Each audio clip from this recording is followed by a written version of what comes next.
Kata Allah Subhanahu wa taala, "Wahai iblis, apa yang mencegah engkau untuk sujud kepada Adam yang aku ciptakan dengan kedua tanganku, dengan kedua tanganku?" Dalam ayat yang lain kata Allah, "Bal yadahu mabsutatan." Bahwasanya kedua tangan Allah terbentang. Dalam ayat yang lain, dalam hadis yang lain kata Rasulullah sallallahu "Wa tilka yadahu yamin." Kedua tangan Allah di kanan. Kedua tangan Allah kanan. Ini semakin menjelaskan bahwasanya tangan Allah tidak sama dengan tangan manusia. Karena Allah mengatakan kedua tangannya apa? Kanan. Bagaimana kita nggak bisa bayangkan ya? Kalau kita bayangkan pasti salah ya. Kenapa tidak ada tangan kiri? Karena tangan kiri itu tercelar. Itu tidak pantas bagi Allah. Makanya Nabi mengatakan kedua tangannya apa?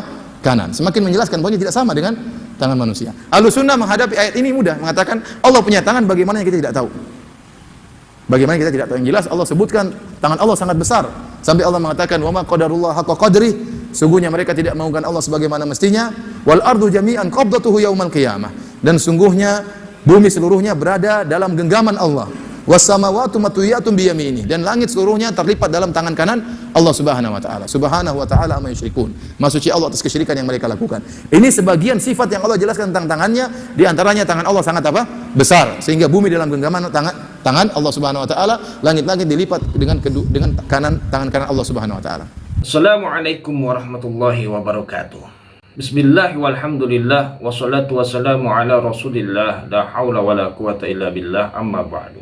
Kaum muslimin yang dirahmati Allah Subhanahu wa ta'ala, kita telah menyimak pemaparan Ustaz Firanda mengenai akidah yang beliau anut. Beliau meyakini bahwa Allah memiliki tangan dengan ukuran yang besar berdasarkan pemahaman terhadap nas Al-Quran dan hadis secara tekstual atau lahiriah. Namun perlu diketahui oleh kaum muslimin bahwa pemahaman semacam ini tidak merepresentasikan pandangan ulama Ahlus Sunnah, baik dari kalangan salaf maupun khalaf. Oleh karena itu, pada kesempatan kali ini kita akan mengkaji bagaimana sebenarnya pandangan para ulama salaf mengenai hal tersebut, dengan merujuk pada penjelasan salah satu tokoh penting di dalam tradisi Ahlus Sunnah, yaitu Imam Abu Ja'far At-Tahawi, melalui karya beliau yang masyhur, Matan Al-Aqidah At-Tahawiyah.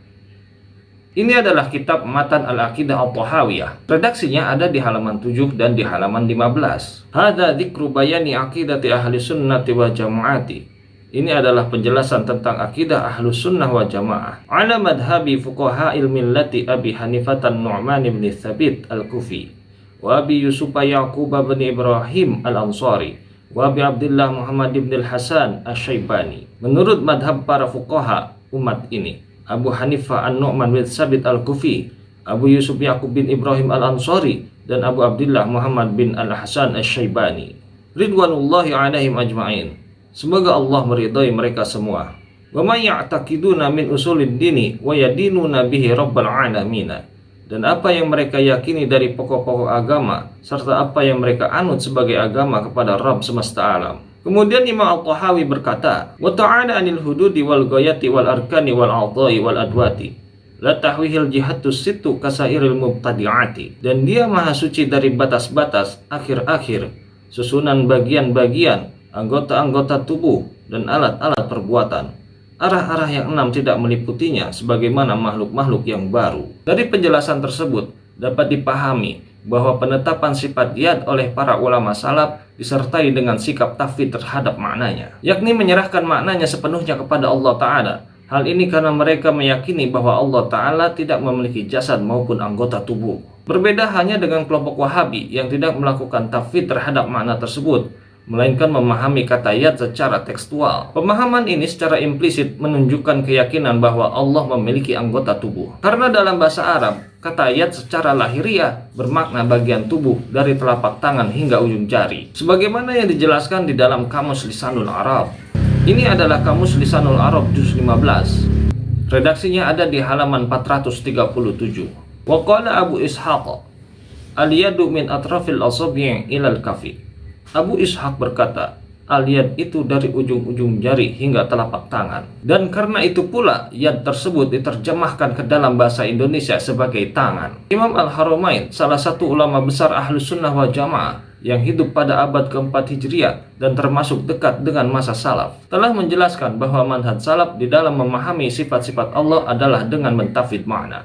Penjelasan ini dikutip oleh Imam Az-Zahabi rahimahullah di dalam karyanya Al-Ulum lil Aliyyil Ghaffar. Berikut kitab Al-Ulum lil Aliyyil Ghaffar. Redaksinya ada di halaman 257. Qala al-Imam Alim Syarqi Abul Ma'ali Abdul Malik bin Abdullah Al-Juwaini Asy-Syafi'i fi kitab Risalatin Nizamiyah. Imam alim dari kawasan timur Abul Ma'ali Abdul Malik bin Abdullah Al-Juwaini Asy-Syafi'i berkata dalam kitab Ar-Risalah An-Nizamiyah, ikhtalafa masalikul ulama fi hadhihi dhawahiri. Para ulama berbeda jalan dalam menyikapi lafaz-lafaz yang zahir ini. Fara'a ba'duhum ta'wilaha, sebagian mereka berpandangan untuk menakwilkannya. Wa tazamma dzalika fi ayil kitabi wa man yasihhu minas sunnani, dan berpegang pada pendekatan tersebut dalam ayat-ayat Al-Qur'an dan hadis-hadis yang sahih. Wa dhahaba a'immatus salafi ilal inkifafi 'anit ta'wili. Adapun para imam salaf, mereka mengambil sikap untuk tidak melakukan takwil. Wa ijra'adz dzawahiri 'ala mawaridiha wa tafwidi ma'aniha ila Rabbi 'azza wa jalla, dan membiarkan lafaz-lafaz zahir sesuai dengan redaksi aslinya